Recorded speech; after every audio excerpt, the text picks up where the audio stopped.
I sat down with her and she told me her story, and I told her I loved her and I just wanted to support her through her recovery. And through conversations I listened, and I feel like this is the best way to interpret what she told me. The devil found a clever way to infiltrate and bring his manipulation. A slender blonde in a cocktail dress, struggling through the intoxication brought on by the gifting of drinks, until she was ready to pay back in the bedroom, in search to appease the demons in her head on a sterile surface in the bathroom. Looking into a half-cracked, half-filthy mirror, hoping she doesn't reflect that half-cracked and half-filthy receding stain of a smile her mother made when she left, because the promises she made to herself seemed to be the hardest ones to keep. And knowing she survived the last storm was no longer all she needed to be able to fall asleep.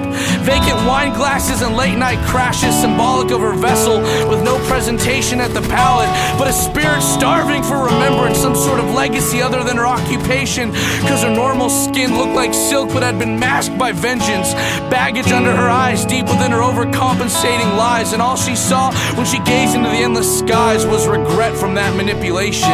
This life of sleeping through the static of practice for the everlasting rush she hoped for. She was somewhat ecstatic, but not for the first time, cause this was reminiscent of those times that she would have those late night drives, those moments when she would look back and say, how did I get here? Those moments when she would look at old childhood photos and say, how did that child grow up to be like this? When did I dismiss the morals that I subscribed to?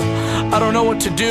And she looks at photos of her beautiful mother in her youth and is envious of that smile she had when she was 22. And she wishes she could say the same for herself, but she's lived in the self-perpetuated hell, cause she took the literal stains and the literal scars and turned them into emotional drain, and then she fell apart. And I've never really been one for taking second chances on times that I've been broken, but sometimes forgiveness needs to be put in place for someone to actually grow from these negative emotions, and all that constructive use of the pain is thrown at you.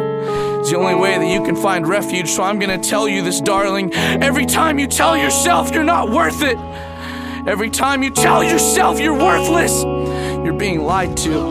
And in that case, the liar is you.